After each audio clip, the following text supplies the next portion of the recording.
আল্লাহর নবী বলছেন আল্লাহর কসম ওই লোকের ঈমান নেই, আল্লাহর কসম ওই লোকের ঈমান নেই, আল্লাহর কসম ওই লোকের ঈমান নেই। কিলামা ইয়া রাসূলুল্লাহ, ইয়া আল্লাহর নবী আপনি এত বড় কথা কার ব্যাপার বলছেন যে ওই লোকটার ঈমান নেই? আল্লাহ রাসূল সাল্লাল্লাহু আলাইহি ওয়াসাল্লাম বলছেন ফালইকরিম যাইফাহু, যে তার মেহমানের সঙ্গে অসৎ ব্যবহার করে, বদমাইশি করে। আমি উত্তর 24 পরগনার মানুষ, কলকাতার মানুষ, এখানে এসেছি। যেমন কিছুদিন আগে আপনাদের ওই পাশের গ্রামে জলসা করেছি, আমি নাম বলবো না। ওনারা রাতের বেলা আমাদেরকে কথা হয়েছিল যে একটু চাঁচলে পৌঁছে দিবে। আমার তারপরের দিন অনেক দূরে প্রোগ্রাম, আমি ছিলাম, আব্দুর রহমান আসামি ছিল, আর নুরুল ইসলাম রাহিমি নাম জানেন, এই তিনজন বক্তা ছিলাম। রাতের বেলা আমরা 12টার সময়তে মসজিদে ওয়েট করছি, আমাদেরকে বলেছে যে আপনারা বসুন, 5 মিনিটের মধ্যে আমরা আপনার বোলেরো নিয়ে ঢুকছি। বসে আছি, 10 মিনিট হয়ে গেল, 11 মিনিট, 12 মিনিট হয়ে গেল, ফজরের নামাজ হয়ে গেল, তারপরেও বসে আছি। 7টা বাজে, তাও বসে আছি, বোলেরো আসবে, বুঝতে পারছেন না? 7টার সময়তে আমাকে যে ফোন করে জলসার ডেট করেছিল তাকে 20 বার ফোন করেছি, ফোন রিসিভ করেনি। আসামিকে যে ফোন করেছিল ও তাকে মনে হয় 20 বার করেছে, সেও ফোন রিসিভ করেনি। রাহিমিকে যে করেছিল ওকেও 20 বার ফোন করেছে, ফোন রিসিভই করেনি। আমরা প্রায় 5.5 কিলোমিটার রাস্তা পায়ে হেঁটে, 5.5 কিলোমিটার রাস্তা পায়ে হেঁটে এসে ওই টুকটুক গাড়ি না কি বলে, চেন্নাই গাড়ি না ওই টোটো গাড়ি, ওই টোটো গাড়ি ধরে তবে আমরা গন্তব্যস্থলে পৌঁছালাম। এটা হচ্ছে মেহমানদারিতা। আল্লাহর নবী বলেছেন মেহমানের সঙ্গে যদি অসৎ ব্যবহার করে ভেবে নিতে হবে লোকটার ঈমানই নেই। কি বলছি বুঝতে পারছেন? আমি যতক্ষণ এখানে থাকবো, আমি বক্তা বলে বলছি না আপনাকে, যতক্ষণ আমি এখানে থাকবো আমার টোটাল পরিষেবা আপনাকে দিতে হবে এখন। এটা হচ্ছে ঈমানদারের লক্ষণ। আর আপনি যদি আমার কানের কাছে ভেজার ভেজার ভেজার ভেজার করেন, বিরক্ত বোধ করেন, ভেবে নিতে হবে আপনি যত মোতাল্লি হন, যত সভাপতি হন, যত কেশিয়ার হন, যত মোড়ল হন, আপনার ঈমানের খাতরা আছে। ওটা আমি এমনিতেই বুঝে নিব, আপনাকে বলা লাগবে না। কারণ আমার ভিতরে তো মশলা আছে, আমি মশলা দিয়ে কোষ্ঠী পাথরে যাচাই করব যে এই যে বড় দায়িত্ব পদ নিয়ে বসে আছে, ঈমানটা কেমন আছে, একটু ঠন ঠন করে বাজিয়ে দেখা লাগবে। ও যদি একবারও যদি রেগে যায় আমার উপরে, আমার কোনো ব্যবহারে একবারও যদি রাগ যদি প্রকাশ পেয়ে যায় যে আমার উপরে রাগ দেখাতে আসছে, ভেবে নিতে হবে ঈমান নেই। মুহাম্মদ সাল্লাল্লাহু আলাইহি ওয়াসাল্লাম মেহমান পায়খানা করে দিয়ে চলে গেছে, পায়খানা, নিজে হাতে পায়খানা ছাপ করছেন, এটা আদর্শ দেখিয়েছেন মুহাম্মদ সাল্লাল্লাহু আলাইহি ওয়াসাল্লাম। আর আপনি তো সামান্য মাদ্রাসা, মসজিদ, মক্তব, ঈদগাহের সভাপতি, কেশিয়ার, আপনার 10 পয়সা দাম নেই তার সমতুল্য আছে। তা আপনার এত গরম হয় কি করে? আপনি তো গ্রামের পঞ্চায়েত, আপনি তো প্রধান, আপনি তো সভাপতি, আপনি তো বক্তা, আপনি তো হাফেজ মাওলানা, আপনার এত গরম হয় কেন? হঠাৎ রেগে গিয়ে ছোট বড় কথা বলা লাগে কেন আপনাকে অপরকে? জি, ভিখারি ভিক করতে এসেছে, দরজা খুলেছে, সকালে বলছে এই তোমার কি রাতে ঘুম হয় না? তোমার রাতে ঘুম হয় না? এত সকাল সকাল ভিক্ষা করতে চলে এসেছো? তুমি তো সারা রাত টিভি দেখে ঘুমিয়েছো, ও কালকে কি রান্না করতে হবে এটা ভেবে ভেবে ঘুমিয়েছো, ওর ঘুম হয়? হারামখোর, তোমার স্ত্রীর ঘুম হবে না, রাত 2টা পর্যন্ত সিরিয়াল দেখে যে, আর ও কালকে তার বাচ্চা কি কি খাওয়াবে? ঈমানের অবস্থাতে ভালো কাজ করুন। টাকা অনেক আছে তো আপনার, 2টা কম্বল কিনুন না, 2টা কম্বল। মুসলমানদের ঈমান কত খাতরা দেখুন। 10টা কম্বল বিলি করবে, টেলিকাস্ট হবে, এমএলএ আসবে, তারপর জি এমএলএ আসবে, তারপরে বিতরণ হবে। গরিব মানুষের লকডাউনে 2 গম বিলি করবে, ভুট্টার আটা বিলি করবে, কাউকে 1 লিটার তেল দান করবে। তো হচ্ছে আগে ক্যামেরা করো, তারপরে এই তুমি যদি ওকে 1 লিটার তেল দিয়ে এখানে ক্যামেরা মোস্তানি করতে যাও, তাহলে ওখানে তুমি বাদ পড়ে যাবে, এটা যেন মাথায় থাকে। কি বলছি বুঝতে পেরেছো? ওইখানে তোমার ক্যামেরা হলো না, ক্যামেরা তখন তোমার হবে আল্লাহর ভয়ে, ঈমানের অবস্থাতে। তুমি যখন ভাববে আমি গরিব মানুষ, একজনকে একটা কম্বল দিব, রাতের অন্ধকারে গিয়ে তার বাড়িতে দিয়ে আসবেন, চাচা এটা তোমার জন্য এনেছি, বাপ লকডাউনে অভাবগ্রস্ত মানুষ, চাচাই 2 কিলো চাল তোমার জন্য এনে দিচ্ছি, কাউকে বলা লাগবে না, এটা আমি তোমাকে দিচ্ছি। এটা উপরে ক্যামেরা হবে।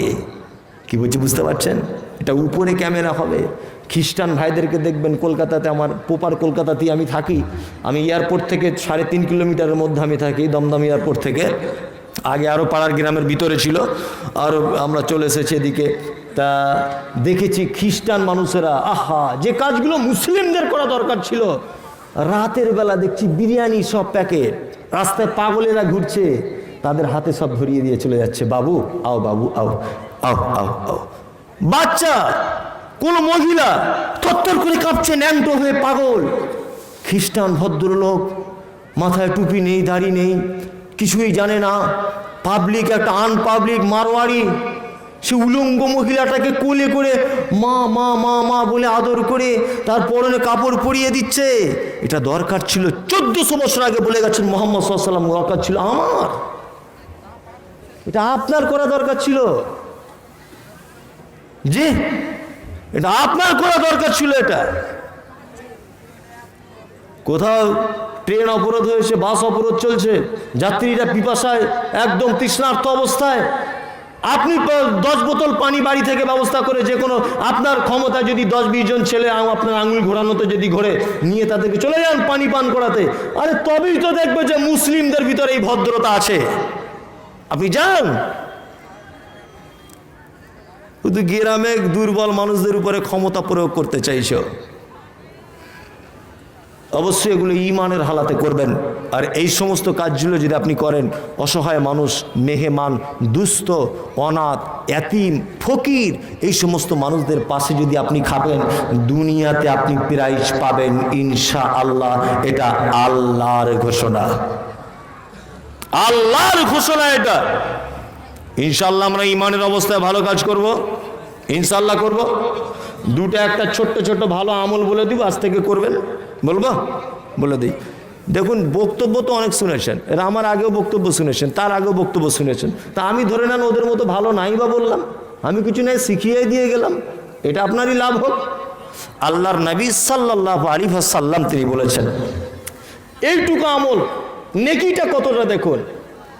আল্লাহর নবী বলেছেন, আলহামদুলিল্লাহি তামলা আল মিজান।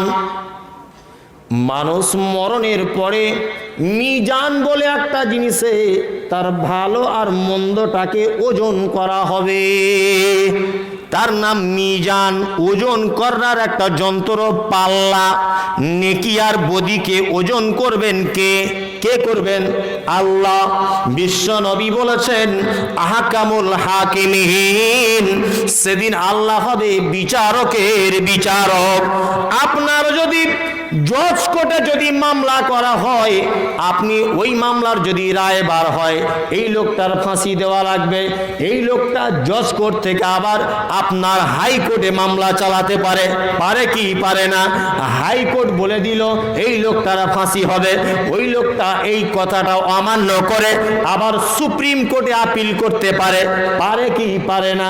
তাহলে জজ কোর্ট চলে গেল, হাইকোর্ট চলে গেল, সুপ্রিম কোর্ট চলে গেল, সুপ্রিম কোর্ট রায় দিয়ে দিল এই লোকটার ফাঁসি হবে না, 12 বছরের জেল হবে।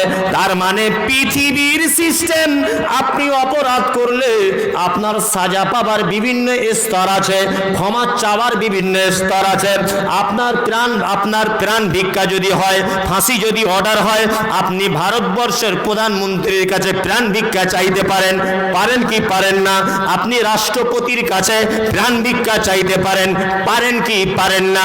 আপনি একজন অপরাধী হিসাবে এত আপনার সাবসিডি রয়েছে, তারপরেও আপনার সাজা দেওয়া হবে। বন্ধুরে, কিয়ামতের মাঠে আল্লাহর দরবারে সুপ্রিম কোর্ট চলবে না, হাইকোর্ট চলবে না, আপনার জজ কোর্ট চলবে না। একটি মাত্র কোর্ট থেকে সেদিন রায় বার হয়ে যাবে, যেই কোর্টটির মালিক হচ্ছেন আল্লাহ, আল্লাহ, আল্লাহ। একটা কোর্ট যদি তাকে ফাঁসির রায় দেয়, আর একটা কোর্ট সেটা নাকচ করে দিতে পারে। কিন্তু বন্ধুরে, এমন একটা পার্লামেন্ট আমাদেরকে দাঁড়িয়ে যেতে হবে, এমন একটা দিনে আমাদেরকে দাঁড়িয়ে যেতে হবে যেদিন আপনার মুখে আর কোনো কথা চলবে না। আপনাকে যদি আল্লাহ রাব্বুল আলামিন আপনাকে যদি জাহান্নামে দেয়, কিছু বলার থাকবে না, জান্নাতে যদি দেয় কিছু বলার থাকবে না। এইরকম একটা কঠিনতম দিনে বিশ্ব নবী তিনি বলেছেন, আলহামদুলিল্লাহি তামলা আল মিজান। দিনে বা রাতে সকালে বা দুপুরে, বিকালে, সন্ধ্যাতে, যে কোনোভাবে কোনো মানুষ যদি একবার করে যদি বলে আলহামদুলিল্লাহ, ভাত খাবে আর বলবে আলহামদুলিল্লাহ, বেটা হয়েছে খুব সুন্দর, দেখেই বলবে আলহামদুলিল্লাহ, এই আলহামদুলিল্লাহ ঘুরবে ফিরবে ভালো কাজ দেখলেই সে কি বলবে আলহামদুলিল্লাহ। এক ঢোক পানি পান করার পরে তৃপ্তি বোধ করে, আরাম বোধ করে সে একবার মুখ ভরে বলবে আলহামদুলিল্লাহ। দিনে 100 বার, দিনে 50 বার, দিনের কিছু অংশে একটা লোক যদি আলহামদুলিল্লাহটা যদি বলে, বিশ্ব নবী বলেছেন আলহামদুলিল্লাহর এত ওয়েট, আলহামদুলিল্লাহর এত মর্যাদা, মিজানের পাল্লা নেকির দিকটা অর্ধেক ভারী হয়ে যাবে। বলুন সুবহানাল্লাহ। মিজানের পাল্লার অর্ধেক দিকটা ভারী হয়ে যাবে, এটা হাদিসে আছে জি, এটা হাদিসের কথা বলছি আপনাকে। তাহলে আপনি আজকে থেকে দিনের বেলা যতবার ঘুরবেন সারাদিনে একটা টার্গেট রাখবেন যে আমি 1 থেকে 200 বার আলহামদুলিল্লাহ বলবো, ইনশাল্লাহ বলবো, ইনশাল্লাহ। এটা বিনা পুঁজির আমল। তারপরের বাক্যে আল্লাহর নবী বলেছেন সুবহানাল্লাহ আলহামদুলিল্লাহ তামলাআনি ওয়া তামলাআনি মা বাইনাস সামাওয়াতি ওয়াল আরজ। কেউ যদি দিনের কিছু অংশে আলহামদুলিল্লাহ আর সুবহানাল্লাহ, সুবহানাল্লাহ আলহামদুলিল্লাহ এটা মিলিয়ে যদি কেউ বলে কিছু বার, 100 বার হোক, 50 বার হোক, আলহামদুলিল্লাহ আর সুবহানাল্লাহ মিলিয়ে যদি কেউ বলে, আমরা এখানে বসে যে আসমানটা দেখতে পাই 100 কিলোমিটার নয় 1 লক্ষ কিলোমিটার গতিতে যদি একটা আপনার কি বলে প্লেন যদি ছোটে, তাহলে শেষ পর্যন্ত পৌঁছাতে সময় লাগবে 500 বছর। কত বছর? 500 বছর। এই যে আকাশটা আমরা দেখতে পাই, যেতে লাগবে কত বছর? 500 বছর। জি, তাহলে এরকম যদি 7টা আসমান থাকে তাহলে 5 7 কত? 3500, 3500 বছরের রাস্তা, তাই না? 3500 বছরের রাস্তা কি না? আল্লাহর নবী বলেছেন এর মাঝখানে এমন জায়গা ফাঁকা থাকে না যে ওই ব্যক্তির আমলনামাতে নেকি লেখা হয় না। সুবহানাল্লাহ। আল্লাহর নবী আবার কি বলেছেন? সুবহানাল্লাহি ওয়া বিহামদিহি সুবহানাল্লাহিল আযীম। বলুন আমার সাথে, বলুন একবার, সুবহানাল্লাহি ওয়া বিহামদিহি এই বলো সুবহানাল্লাহি ওয়া বিহামদিহি সুবহানাল্লাহিল আযীম। এটা যদি কেউ বলে, কি পদ্ধতিতে বলবে বলে দিই। আল্লাহু আকবার 33 বার বলবে, আল্লাহু আকবার 33 বার বলবে, আর আলহামদুলিল্লাহ 33 বার বলবে, আল্লাহু আকবার 33 বার বলবে, সুবহানাল্লাহ 33 বার বলবে, তারপরে 99 বার হলো। আর পরে যদি একবার এটা বলে নেয় সুবহানাল্লাহি ওয়া বিহামদিহি সুবহানাল্লাহিল আযীম, এই 33 করে 99, আর লাস্টে যদি একবার এটা বলে সুবহানাল্লাহি ওয়া বিহামদিহি সুবহানাল্লাহিল আযীম, এইটা বলে যদি 100 যদি কেউ পূরণ করে দেয়, দয়ার নবী তিনি বলেছেন ওই লোকটার পাপ যদি দরিয়ার ফেনা সমপরিমাণ যদি হয়, তাহলে সমপরিমাণ ফেনা পাপ আল্লাহ রাব্বুল আলামিন ক্ষমা করে দেয়। তবে দরিয়ার ফেনা সমপরিমাণ এটা ছোটখাটো পাপগুলা, কাবিরা গোনা নয়। কাবিরা গোনা কাকে বলে? কাবিরা ওই গোনাকে বলা হয়, গোদা বাংলাতে বুঝুন, দেশওয়ালি ভাষাতে, কঠিনে বললে বোঝা যাবে না। কাবিরা গোনা ওই গোনাকে বলা হয় যে গোনার পিছনে আল্লাহর হাদ বা আল্লাহ সাজা ঘোষণা করেছে, ওটা হচ্ছে কি কাবিরা গোনা। আল্লাহ সাজা ঘোষণা করেনি, এ গোনা এমনিতে মাফ হয়ে যাবে আপনার ছোটখাটো ভালো কাজের কারণে। কি বলছি বুঝতে পারছেন? যেমন নামাজ ছেড়ে দিয়েছেন, এটা কি গোনা? কাবিরা গোনা। নামাজ পরিত্যাগকারী কাবিরা গোনা। কোন লোক জেনা করে ফেলেছে, এটা কাবিরা গোনা। কি বলছি বুঝতে পারছেন না? এটা কাবিরা গোনা। একটা ছেলে একটা মেয়েকে রাতের অন্ধকারে ধরে নিয়েছে, সাপটা সাপটি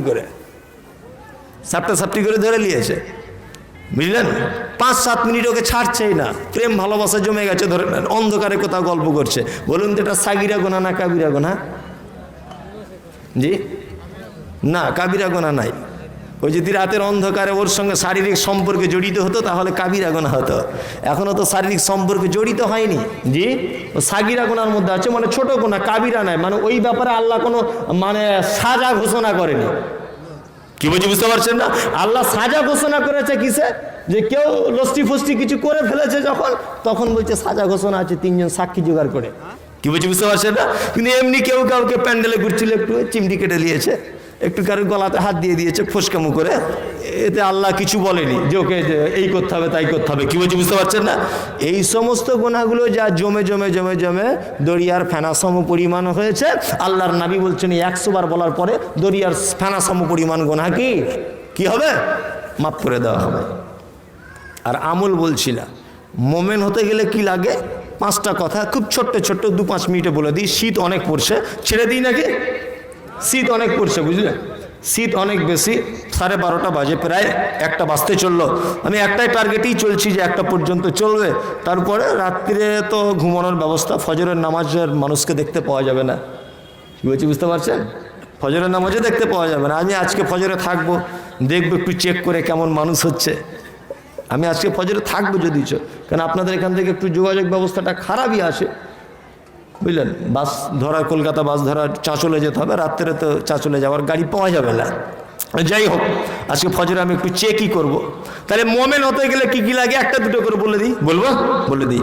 আল্লাহ বলেন, ইন্নামাল মুমিনুনা আল্লাযীনা ইযা যুকিরাল্লাহু ওয়াজিলাত কুলুবুহুম ওয়া ইযা তুলিয়াত আলাইহিম আয়াতুহু যাদাতুহুম ঈমানা ওয়া আলা রাব্বিহিম ইয়াতাওয়াক্কালুন আল্লাযীনা ইউকিমুনাস সালাতা ওয়া মিম্মা রাযাকনাহুম ইউনফিকুন। মুমিন যদি কোন মানুষ হতে চায়, 1 নম্বরের গুণ কি? ইন্নামাল মুমিনুনা আল্লাযীনা, আল্লাহ বলছে তারা হলো মুমিন, প্রকৃত মুমিন। ইযা যুকিরাল্লাহ, তারা যখন আল্লাহর কথা স্মরণ হয়ে যায়, ওয়াজিলাত কুলুবুহুম, তার অন্তরে ভয় ঢুকে যায়। রাতের অন্ধকারে পাপ কাজ করবে, সম্পূর্ণ রেডি। এই সময় যদিও মুমিন হয়, তাহলে আল্লাহর কথা স্মরণে হবে যে না করব না। কেউ না দেখতে পায়, আল্লাহ দেখতে পাচ্ছে, এটা মুমিনের গুণ। কি বলছি বুঝতে পারছেন? মুমিনের কি গুণ? কেউ দেখতে পায় না আমি যে কাজটা করছি, দেখতে পাচ্ছে কে? আল্লাহ। এই অন্তরে যার ভয় থাকবে, আল্লাহ বলছে প্রকৃতপক্ষে কি মুমিন। ওয়াইজা তুলিয়াত আলাইহিম আয়াতুহু, তার সামনে যখন কোরআন তেলাওয়াত করা হয়, আয়াতুহু যাদাতুহুম ঈমানা, তার ঈমানটা যেন বেড়ে যায়। ঈমান বেড়ে যায়। কোরআন তেলাওয়াত করলে ঈমান বাড়ে কি বাড়ে না? বাড়ে। আল্লাহু আকবার, আল্লাহু আকবার। আপনাকে কি দিয়ে যাই বোঝাবো, আপনি আশ্চর্য হয়ে যাবেন। এখানে কেউ হাজি সাহেব আছে? জি বাপজি, কেউ আছেন? আমার বাপের তুল্য মানুষ আছেন, হাজি সাহেব আছেন, বা উমরা করেছেন, মক্কায় গেছেন। আল্লাহু আকবার। কোরআন পড়লে যে হাউ হাউ করে ঈমান বেড়ে যায়। আমার জীবনের একটা অভিজ্ঞতার কথা আপনাকে বলছি। আমার একটা চাচা আছে গ্রাম সম্পর্কে, অরিজিনাল রক্তের চাচা নয়। লোকটা হসপিটালে পাকা পিয়ারা, কানা পিয়ারাগুলো কিনে নিয়ে হসপিটালে ফেরি করে করে বিক্রি করে। ওই লোক একদম গরিব মানুষ, মাটির বাড়ি, জমি জায়গায় 1 কাঠাও কিছু নাই। আল্লাহু আকবার, আল্লাহু আকবার। ওই লোকটা আমাকে এসে বলছে, মাওলানা সাহেব তুমি তো আমার ভাতিজা, আমাকে তুমি বলি কথা বলে বলছো আমি হজে যাবার স্বপ্ন দেখছি। আমি বললাম চাচা তুমি গরিব মানুষ, এই 3 লাখ টাকা খরচ কেমন করে তুমি হজ করতে যাবে? বলছে না, আল্লাহ যেন কবুল করে এই দুয়াটা চাইতে এসেছি। লোকটা বলছে আমি প্রতিদিন পিয়ারার ব্যবসাতে 200 টাকা 300 টাকা 400 টাকা যা রোজগার করি ওই টাকাটা এক জায়গাতে রেখে দিই, রেখে দিয়ে হজের টাকা জমা হয়ে গেছে। লোকটা এক কলম লেখাপড়া জানে না, সূরা ফাতিহাটাও ভালো করে বলতে পারে না, কিন্তু লোকটা 5 ওয়াক্তের নামাজি। হজে চলে গেল, ভিডিও ক্যামেরা করেছিলেন আমার ওখানকার একজন ডাক্তার, সেই ক্যামেরাতে দেখে বলছি আমি, ডাক্তারের মুখে আমি শোনা কথা বলছি। ডাক্তার আর ওই লোক একসঙ্গে হজ করতে গেছে। কোরআন শুনলে যে ঈমান বেড়ে যায় সেটার আপনাকে উদাহরণ দিচ্ছি, ভালো করে শুনুন। ডাক্তার বলছেন কাবা শরীফে নামাজের জন্য দাঁড়িয়ে আছি আমি আর আপনার হাজী সাহেব যে আমার চাচা, মূর্খ মানুষ, অশিক্ষিত মানুষ, পাশাপাশি ডাক্তার আর ওই লোক দাঁড়িয়েছে। কাবা শরীফের ইমাম সাহেব তেলাওয়াত করছে। কি তেলাওয়াত?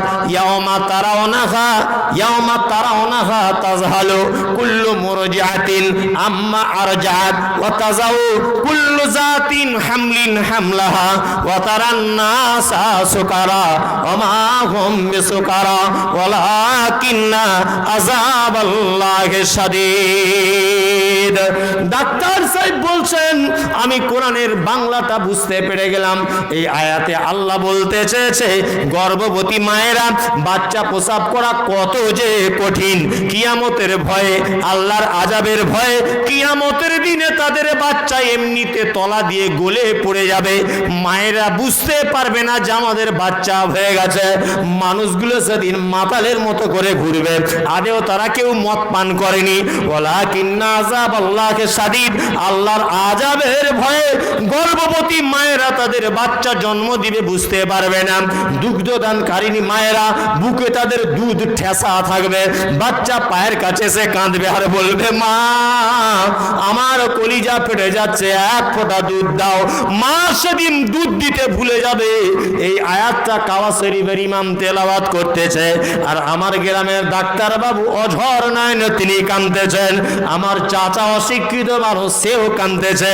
ডাক্তার সাহেব এক সময়তে ফ্রি হবার পরে জিজ্ঞাসা করে বলছে চাচা আমি কোরআনের বাংলাটা বুঝতে পেরেছি বলে কেঁদেছি। আচ্ছা তুমি তো কোরআনের কিছু জানো না, তুমি কেন কাঁদলে? তোমাকে কোন জিনিসটা কাঁদালো তুমি একবার আমাকে বলে দাও। চাচা ঢুকে ঢুকে হাউমাউ করে কেঁদে বলছে ভাতিজা রে, কোরআন পড়লে যে ঈমান বেড়ে যায়, কোরআন যে এত সুন্দর সুললিত কণ্ঠে তেলাওয়াত করলে অন্তর ভরে যায়, আজকে কাবা শরীফ এসে সেটা প্রমাণ হয়ে গেল। যারা হাজী সাহেব আপনারা জানেন কোরআন তেলাওয়াত করলে জান ঠান্ডা হয়ে যায়। কাবা শরীফের ইমাম সাহেব তেলাওয়াত যখন করে আপনি ইন্টারনেটে শুনে দেখবেন আপনার অন্তরটা ঠান্ডা হয়ে যাবে। যায় কি যায় না? যায়। আল্লাহ বলছে এটা মুমিনের গুণ। তোমার কাছে যখন কোরআন মাজিদ তেলাওয়াত করা হবে তোমার ঈমান বেড়ে যাবে। আল্লাহু আকবার, বলুন আল্লাহু আকবার।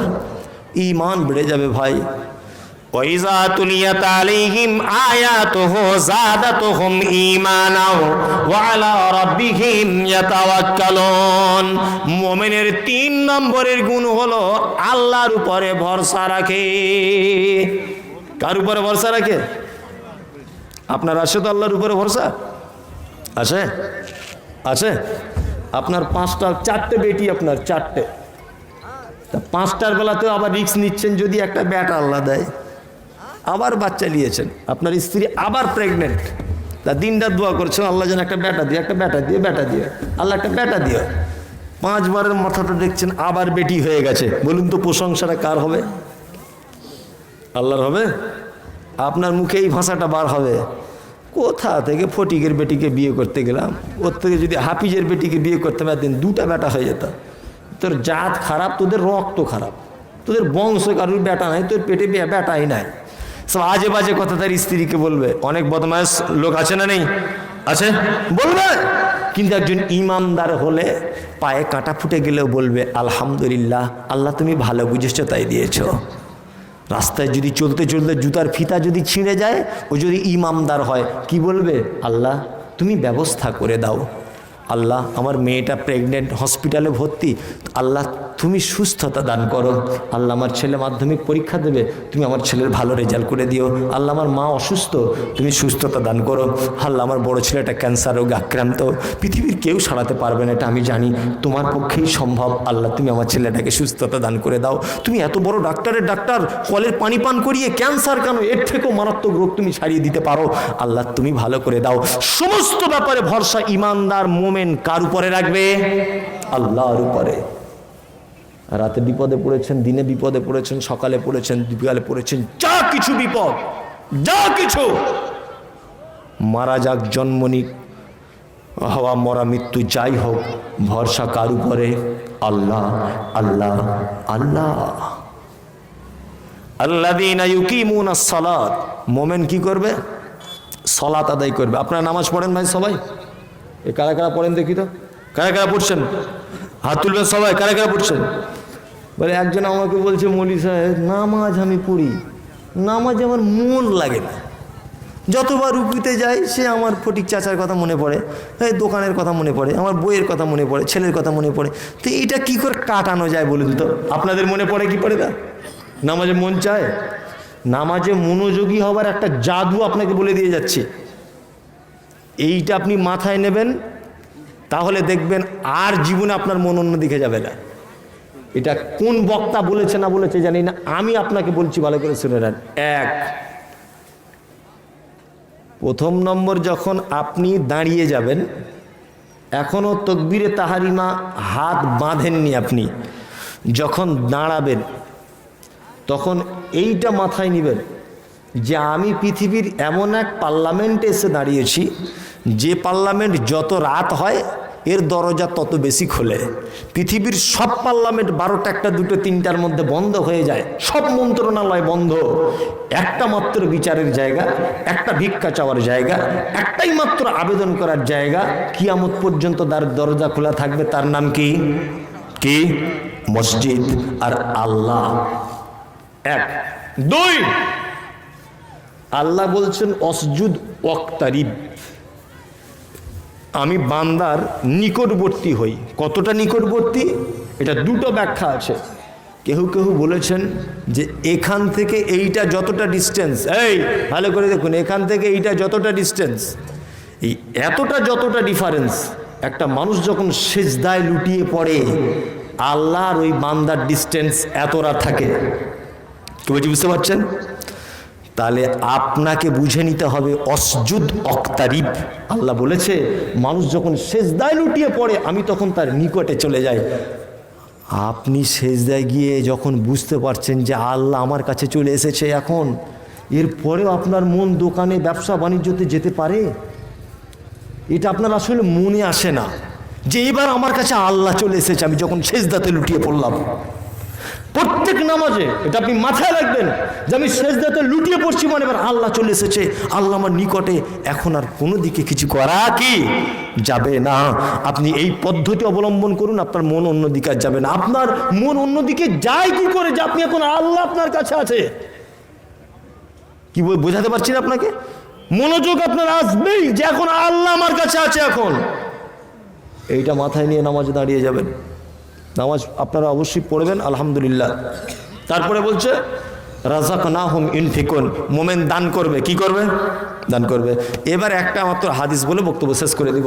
যারা বসে আছেন ভাই বসুন, আর 5 মিনিট টাইম নিচ্ছি, 5 মিনিট, বেশি নয়, 5টা মিনিট বসুন, আমি একটু দোয়া করবো, মুসাফির মানুষ, তারপর আপনি চলে যাবেন। এখানে মুহাম্মদ সাল্লাল্লাহু আলাইহি ওয়াসাল্লামকে ভালোবাসেন কারা? একবার হাত উঠান তো, কারা কারা ভালোবাসেন মুহাম্মদ সাল্লাল্লাহু আলাইহি ওয়াসাল্লামকে? আল্লাহ নবীকে ভালোবাসেন? বাসেন তো? মাশাআল্লাহ, মাশাআল্লাহ। নবীকে কেউ কোনোদিন চোখে দেখেছেন? দেখেছেন? কিয়ামতের মাঠে যেন একটু দেখা হয়, এরকম আশা কারো আছে? হাত তুলুন তো। কিয়ামতের মাঠে যেন আল্লাহ দেখা হয়, একটু আশা আছে? আছে। চলিয়ে ছোট্ট একটা বুখারী হাদিস বলবো, বক্তব্য শেষ করে দিব, বুঝলেন? কেউ উঠবেন না, পরিবেশ নষ্ট করবেন না। হাদিসটা কি? হাদিস বর্ণনাকারিনী আয়েশা কোন বিবি নবীজিকে করিলেন জিজ্ঞাসা, ওগো নবী তব সাথে দেখা হবে কার? নবী বলে দুনিয়াতে হাত লম্বা যার। মা আয়েশা বলে এ কথা যখন শুনিলাম কানেতে, কাঠখণ্ড লয়ে হাতে লাগিলাম মাপিতে, দেখিলাম বিবি সাউদার হাত লম্বা বলি, আমারও মুখেতে ওগো পড়ে গেল কালি। হাত লম্বার অর্থ পরে পারিলাম বুঝিতে, দান ধন যারা করে এই দুনিয়াতে, তারে পরে জয়নাব এসে নবীজিকে কয়, কেন জয়নাব আল্লাহ রাস্তায় বেশি করে ক্ষয়? নানা রাহির মানুষ শোনন হাদিসটি বুখারীর, জয়নাবে আনন্দ আর আয়েশার মুখ ভারী। আল্লাহর নবীর বিবি হযরতে আয়েশা বিশ্ব নবীকে জিজ্ঞাসা করে বলছেন, ওগো দয়ার নবী, কিয়ামতের দিনে, মহাপ্রলয়ের দিনে আপনার সঙ্গে প্রথমে কার দেখা হবে? প্রশ্নটা কত বড় প্রশ্ন বলুন তো। সারা পৃথিবীতে যত মানুষ, আপনার সঙ্গে প্রথমে কার দেখা হবে? আল্লাহর নবী বলছেন, যার হাত লম্বা আয়েশা তার সঙ্গে দেখা হবে। তা আয়েশা তো খুব অল্প বয়স, তখন বুদ্ধি টুদ্ধি একটু মানে শর্টই আছে আর কি, হালকা বুদ্ধি মেয়ে, তো ব্যাপারটা বুঝতে পারেনি। একটা কাঠের লাঠি নিয়ে আল্লাহর নবীর অন্যান্য বিবিদের হাতগুলো মাপছে, যে দেখি তাহলে। মানে আয়েশা ভয় করছে যে আমি তো বাচ্চা, আমার হাত ছোট, আর আল্লাহর নবী বলেছেন যে হাজার হাত লম্বা তার সঙ্গে প্রথমে দেখা হবে। মানে মেয়েদের হিংসা তো একটা মনের মধ্যে থাকেই, এটা আপনারা জানেন। থাকে কি থাকে না? থাকে। মেয়েদের মনে একটা হিংসা থাকেই। তা আয়েশা ভাবছে আমার হাত ছোট, তাহলে দেখা যাক হাত বড় কার। দেখা গেল বিবি সাউদার হাতটা লম্বা, আল্লাহ নবীর আর একজন সহধর্মিনী সাউদা, এই সাউদার হাতটা লম্বা। আয়েশা চোখ কসলাতে কসলাতে আল্লাহ নবীকে বলছেন, ওগো দয়ার নবী, তাহলে আমি আয়েশা আপনার সঙ্গে কিয়ামতের দিনে কি দেখা হবে না প্রথমে? বিশ্ব নবী বলছেন, আয়েশা রে, কাঁদার কোনো কারণ নাই, তোমার আফসোসের কোনো কারণ নাই, চোখ কসলাবার কোনো কারণ নাই। একটা কথা বলে রাখছি আয়েশা, শুনে রেখে দাও, আমি মুহাম্মদ সাল্লাল্লাহু আলাইহি ওয়াসাল্লাম সারা পৃথিবীর মানুষের মধ্যে যদি কাউকে বন্ধু হিসাবে মেনে নিতাম, আমার জীবনের শ্রেষ্ঠ বন্ধু তার নাম হচ্ছে তোমার আব্বা আবু বকর। আর আমার স্ত্রীদের মধ্যে বা নারী জগতের সব থেকে বেশি যদি আমি কাউকে ভালোবাসি, তার নাম হচ্ছে খাদিজা, আর নাম হচ্ছে ফাতেমা, সে হচ্ছে আমার বেটি। শুনে রেখে দাও, আরো আমি বাচ্চাদের মধ্যে সব থেকে বেশি ভালোবাসি আমার দুটা নয়নের মণি হাসান আর হোসাইন, আমার দুই নাতি। এরপরেও আমি আমার বেটিদেরকে ভালোবাসি, তোমাকেও ভালোবাসি, সবাইকেই ভালোবাসি। কিন্তু আয়েশা রে, এটা হাদিসে কুদসি, আমাকে এই মাত্র জিবরিল বলে দিয়ে গেল, আয়েশা কিয়ামতের দিনে আবু বকরের সঙ্গে প্রথমে দেখা হবে না, ওমরের সঙ্গে হবে না, উসমানের সঙ্গে হবে না, আলীর সঙ্গে হবে না, ফাতেমার সঙ্গে হবে না, খাদিজার সঙ্গে হবে না, আয়েশার সঙ্গে হবে না, হাসান হুসাইনের সঙ্গে হবে না। ওগো নবী, আপনার সঙ্গে প্রথমে দেখা হবে যার হাত লম্বা, মানে যে দানের প্রতিযোগিতায় সবার আগে থাকবে, ওই ব্যক্তির সঙ্গে আপনার প্রথমে দেখা হবে। এই বলছে যারা দানের প্রতিযোগিতায় সবার থেকে আগিয়ে থাকে, আল্লাহর নবী বলছেন কিয়ামতের দিনে লক্ষ কোটি মানুষ, আবু বকরের সঙ্গে দেখা হবে না, কিন্তু তার সঙ্গে প্রথমে দেখা হবে। আল্লাহু আকবার বলুন।